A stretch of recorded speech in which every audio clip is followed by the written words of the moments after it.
Olá, meus amigos, muito bom dia. Sou o Dr. Antônio Martins Faria, sou contador, sou advogado, moro aqui em Santa Cruz de Capibaribe. Primeiro quero agradecer a Deus e a você, minha amiga, meu amigo, minha irmã que dá seu like, seu dislike e faz seus comentários.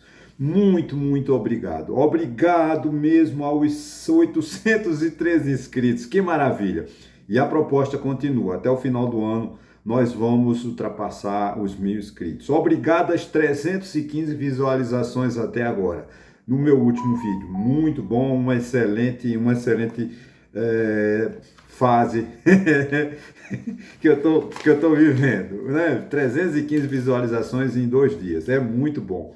É muito feliz, sim. Eu estou próximo demais, porque é o seguinte, eu estou com um problema com os microfones. Eu comprei um microfone novo, tinha um microfone, estava dando microfonia. Eu comprei um novo microfone, continua dando microfonia, então eu estou gravando sem microfone, porque eu vou recorrer aos universitários, ver se eu arrumo um jeito, porque eu não sei se é o meu escritório, que é muito pequeno, ou não sei, ou se é a televisão na sala que está interferindo. Eu não sei, sinceramente eu gravei muitos anos, nunca deu interferência, mas agora está dando essa interferência. Eu não sei se é o equipamento da BrisaNet que faz aqui uma conexão. Quando eu estou gravando, vem aquele chiado horrível, insuportável. Então eu peço desculpas, os últimos vídeos que eu gravei com essa microfonia. Hoje eu estou tentando, se ficar muito baixo, me desculpem, mas é porque eu estou falando um pouco distante, né? Mas eu espero que a semana que vem eu já tenha uma solução para isso. Bom, eu vou falar hoje de Centrão poderá trocar Tarcísio por Ratinho, né? Segundo o jornal, a jornalista Juliana Dalpiva, Bolsonaro anunciará em próximos dias o apoio a Tarcísio de Freitas, mesmo contrário a seu filho, que parece que está com problemas lá nos Estados Unidos, é o traidor da pátria, como todos nós sabemos, está negociando contra o Brasil, traindo a pátria, e parece que quer ser candidato, independente de Jair Bolsonaro apoiá-lo ou não. O que ele quer é assumir a direita, eu acho que é um direito do filho de Jair Bolsonaro, querer assumir o lugar do pai, né? Para 2026, pode ser que ele não ganhe, pode ser que ganhe, mas 2030 ele está consolidado. Eu acho que é interessante. Eu também aproveito, abro um parênteses, peço desculpa, porque eu me mexo muito, não sei porquê. Eu tento ficar parado, mas não consigo. É, Agora, o problema é que o Centrão já não quer mais Tarcísio. Tem um grupo no Central que ele acha que o Tarcísio caiu muito nas pesquisas e tenderá a cair mais que em função do discurso radical que ele fez no dia 7 de setembro, quando criticou o STF e especificamente o ministro Alexandre de Moraes. Então o Centrão já quer, ao invés de Tarcísio de Freitas, ele quer o Ratinho Júnior, que está mais moderado, mais quieto, mais quietinho lá no Paraná. Eu não sei se isso vai dar certo, mas é o problema do Centrão. O problema do Centrão é o seguinte: o Centrão é uma gangue, né? Eles ficam de bem com. Eles não entram em nada sujo, que eles fiquem sujos, mas eles são a maior sujeira, né? Porque a sujeira da Câmara é o Centrão, né? Mas eles pousam de santos, né? De santinhos. Como esse porta-voz do Malafaia, que é o Sostênis Cavalcante, né? Ele é porta-voz de Malafaia, para não dizer boneco de ventrílico, né? Que é tão, eu respeito tanto o nosso grande mamulengo, que é uma tradição que acabou, pelo menos aqui na região de Santa Cruz do Capibaribe, eu não ouço falar, mas era uma cultura muito forte nordestina, que era o boneco de ventrílico, no Rio de Janeiro, conhecido como boneco de ventrílico, né? Rio de São Paulo, mas aqui é chamado de mamulengo. É uma cultura linda e que está sendo perdida, mas tudo bem. Então, por respeito ao mamulengo, eu não chamo ele de boneco de ventríloco, chamo ele de porta-voz de Malafaia. Esse eufemismo é em respeito à cultura brasileira, que ele não merece. É tão insignificante, um parlamentar tão nefasto. Foi aos Estados Unidos tentar negociar com o filho de Jair Bolsonaro, mas parece que não conseguiu êxito. O filho de Bolsonaro e o neto do presidente Figueiredo continuam irresistíveis e criando problemas seríssimos para o PL Jair Bolsonaro. Outra preocupação também é que a esposa de Jair Bolsonaro deu uma entrevista a um jornal inglês e disse que é candidata. É só que ela não disse a quê, né? Ela disse que vai ser uma leoa na direita. Eu acho o seguinte, gente, não estou fazendo crítica, nem o Sócrates, né, o nosso filósofo, o pai da filosofia, da sabedoria, ele diz o seguinte, né, que ele pregaria, né, isso está em Platão também, o governo dos preparados, tá? Ele acha que só devia ser governante aquele que tivesse competência, mostrasse competência. Eu também acho. Eu acho, eu concordo com Sócrates. Eu gostaria de saber o que é que esse centrão, como eu falei, que eles são a sujeira da Câmara, que eles enxergam em ver, com todo respeito à esposa de Jair Bolsonaro, gente, eu não estou aqui criticando, não vou blasfemar, não vou. Mas ela só é esposa do Jair Bolsonaro. Que experiência tem essa mulher de entregá-la ao maior cargo de maior importância de um país? Antônio, mas Lula é analfabeto. Sim, pode até ser. O Lula não estudou, não é engenheiro, não é advogado, não é médico. Mas Lula teve uma experiência sindicalista de negociação, que o período de Lula no sindicalismo, que você concorde ou não, eu acompanhei a greve, né, do ABC. A greve ela tinha dois papéis, né?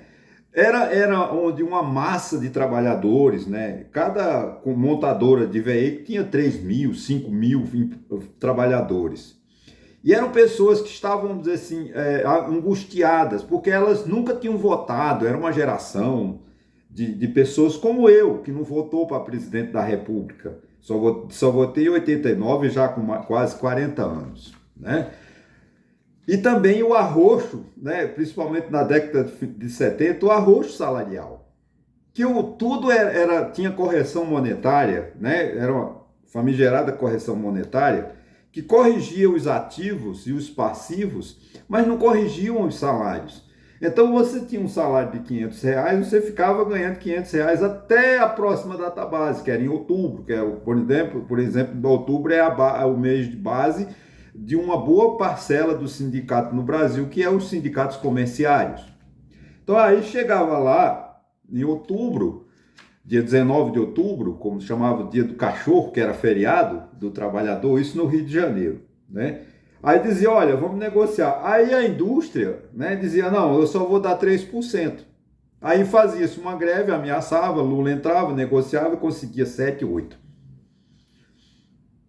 Então Lula com isso montou uma estrutura, né, de administrar, não estou aqui criticando o Lula, não gente, não é isso, tá? E aí o Lula se mostra na final de 79, 80, ele vai preso, é perseguido e tal, aí ele começa uma liderança, funda o PT com uma base ética muito boa, né? O PT tinha uma base de fundação muito interessante. O PT foi fundado praticamente pela Diocese de São Paulo e pela USP. Porque os intelectuais da USP precisavam de um porta-voz que tivesse a linguagem do povo. E a linguagem do povo era Lula. Então, o Lula se transforma nesse líder político que, você gostando ou não, hoje é uma expressão mundial. Agora, essa esposa de Jair Bolsonaro, ela não tem expertise nenhuma para comandar um país. Mas o povo quer colocá-la como candidata a presidente da República. Isso se o Centrão aceitar, né? Então, acho que está na hora do povo brasileiro começar a desligar-se dessa paixão política. Porque a idolatria a Jair Bolsonaro, ao Lula, ela é muito prejudicial ao país. Nós precisamos de eleger elementos, cidadãos que tenham uma visão antropológica, uma visão que traga para o país, ele combine essa experiência com sonhos de um futuro. O Tarcísio de Freitas, ex-militar, governando São Paulo, tem know-how? Não, ele é fraco politicamente. como no vídeo passado, eu falei sobre ele, que ele não sabe negociar. Quando ele quer negociar com outro partido ou com outra tendência, ele se socorre do Kassab. Então, a direita precisa de arrumar um candidato que tenha experiência. Não uma vergonha de Minas, como Romeu Zema. Eu não falo de esse Ratinho Júnior porque eu não o conheço. Confesso a você que estou separado da política do Paraná. Eu só sei que o Paraná gosta de castanha, né? Uma castanha muito... Eu não gosto, mas só sei que no Paraná tem uma cultura maravilhosa sobre a castanha. E também, por incrível que pareça, um grande... Eu sou fã do Paraná pela grandeza que eles têm lá, pela grande procura das igrejas de tendências africanas como o Candomblé e a Umbanda. Isso eu respeito e admiro demais no povo do Paraná, mas conheço pouco sobre aquele estado. Então, Ronaldo Caiado é um fanfarrão desde 1989, é um de direita ligado ao agronegócio, né? Então, eu não estou dizendo que o Ronaldo Caiado não tem experiência. Ele foi senador, parece, foi governador de Goiás, eu acho que parece que 2 vezes. Então tem uma certa expertise. Agora, a primeira-dama, ou ex-primeira-dama, gente, realmente não tem sentido. É que nem você pegar um Malafaia da vida e só porque ele se diz pastor, que está longe de ser um pastor, colocar Malafaia para ser presidente da República porque ele é um homem de Deus. Não, gente, ele precisa do Malafaia. As empresas dele estão todas falidas, devendo bilhões ao fisco, né? A igreja dele, a fundação dele. Como é que você pega um homem desse e vai colocá-lo presidente da República só pela paixão por ele ser evangélico? Não. Temos que procurar escolher alguém que tenha competência, né? Ainda dentro desse mesmo conceito, Tarcísio não quer Kassab como vice, né? Tarcísio de Freitas falou a auxiliares e amigos que não há possibilidade de Kassab ser seu vice em 2026. Porque o Kassab, eu acho que o Kassab está certo quando defende que o Tarcísio deve disputar a eleição de São Paulo para governador, que está praticamente eleito, ou reeleito, e disputar a presidência da República em 2030 junto com o filho de Jair Bolsonaro. Se o filho de Jair Bolsonaro estiver preso em 2030, porque os crimes que ele está cometendo, né?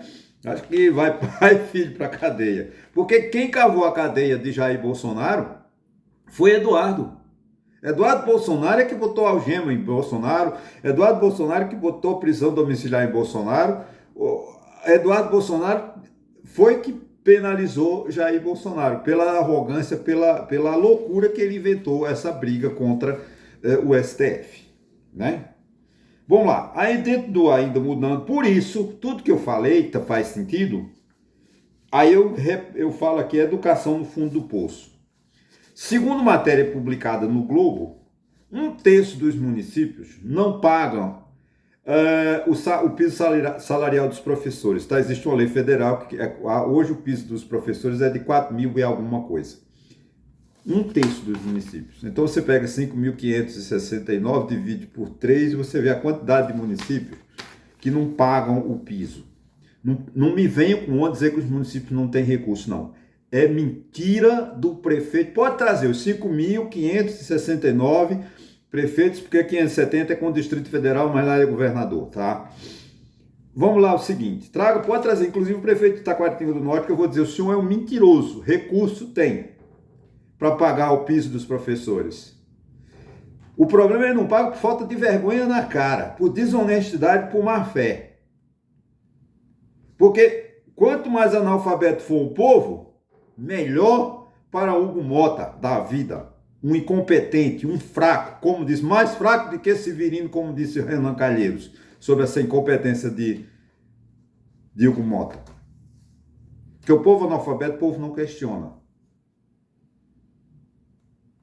Isso é uma vergonha, né? E também outra matéria, até isso foi numa propaganda que eu peguei no Globo, mas segundo a informação de um conselho,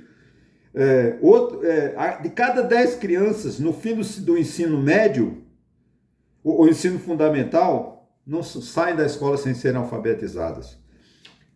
Por isso que os prefeitos não investem em educação. Falta de vergonha. E o povo brasileiro é quem paga a conta. Geração de analfabetos. De cada 100 crianças, 10 saem analfabetos. Isso é uma vergonha. Uma vergonha para os prefeitos. Gente, isso, a qualidade da educação é ruim, a qualidade da saúde no Brasil é ruim pela safadeza, pela desonestidade dos prefeitos. Porque os prefeitos têm recursos para isso, mas eles não aplicam porque é o pobre que está na ponta do sistema. Mas para pagar grande salário para secretários, por que eles não pagam esse piso dos professores? Porque eles não fazem concurso. A 90% dos professores do Brasil são contratados por contrato temporário, que são cabides eleitorais, currais eleitorais para garantir uma próxima reeleição. Devia ser proibido contratar professor. Professor só devia ser contratado por concurso público. Aí você podia exigir o piso. É uma vergonha que os prefeitos não paguem o piso estabelecido por lei. Ou seja, é o Estado descumprindo a lei. Aí como é que ele tem moral para cumprir, para cobrar do cidadão o cumprimento da lei? Né?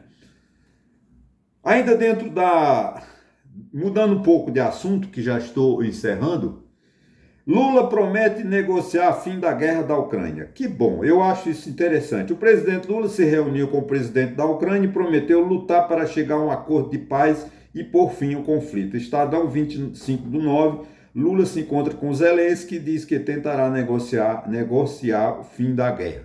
Essa guerra já devia ter acabado há muito tempo. Até não devia nem ter começado. Isso é de um ditador, um corrupto, um desonesto desse Vladimir Putin que invadiu a Rússia, que invadiu a Ucrânia. E não tem como defender a Ucrânia, a Rússia, não. A Rússia está totalmente errada. Ela tinha que botar, como dizia na minha avó, cachorro botar o rabo entre as pernas e se retirar. Porque é uma vergonha o que Vladimir Putin fez com a Ucrânia. A invasão, ele descumpriu o direito internacional, descumpriu o que há de mais sagrado, que são os tratados internacionais de direito que medeiam, que organizam, que disciplinam os acordos e o cumprimento e o encontro com a paz.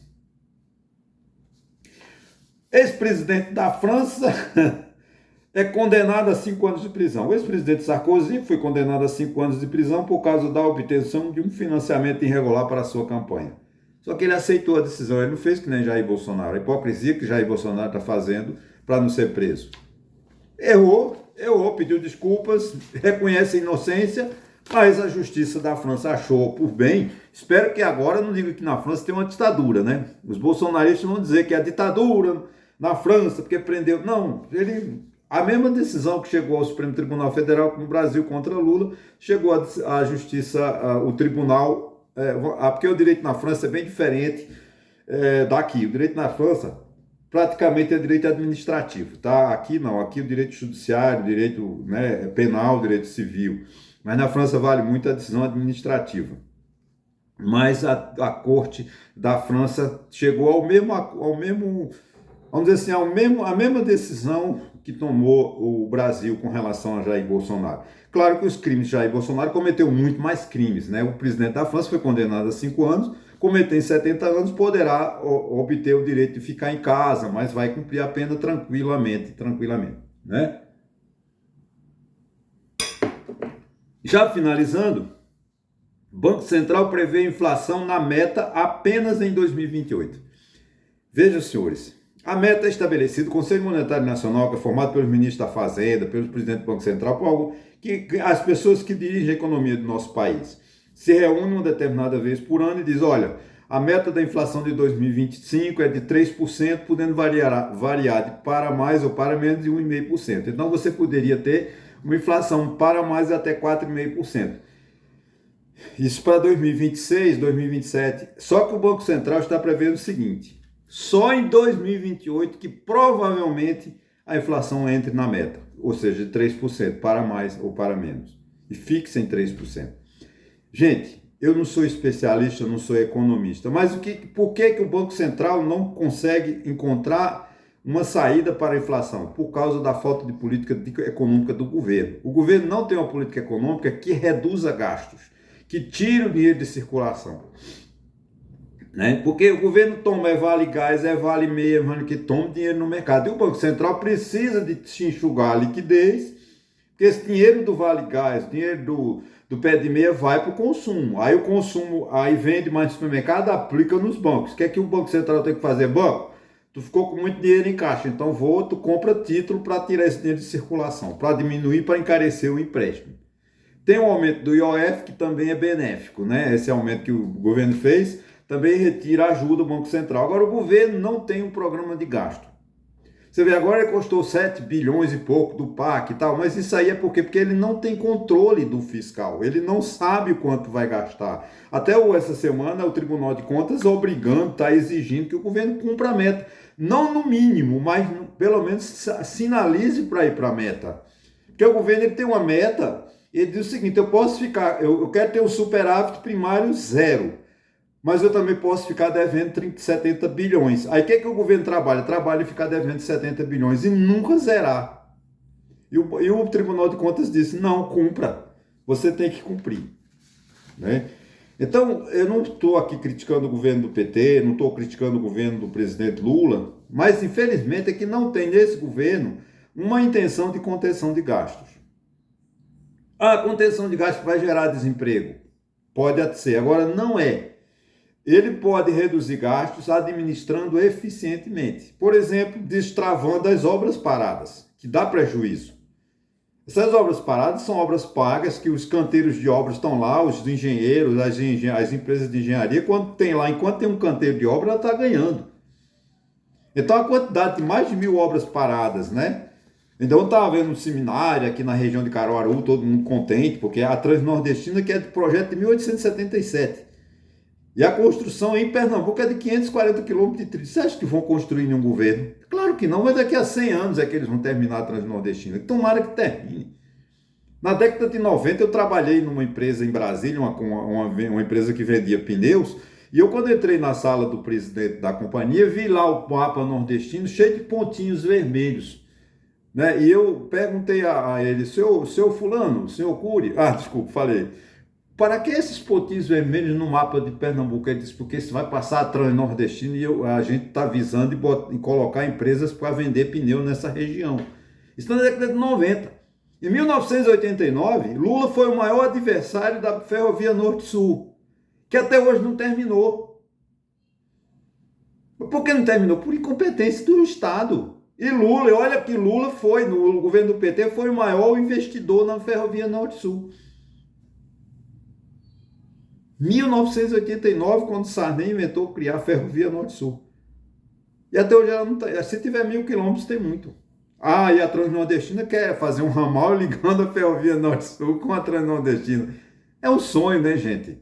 Porque os governos não se preocupam com obras efetivas, construção. Já mudando de assunto, mas ainda dentro do mesmo contexto, por que o governo não funciona? Porque lembra o princípio da simetria que eu sempre falo aqui, o que vale no governo federal, vale no governo estadual?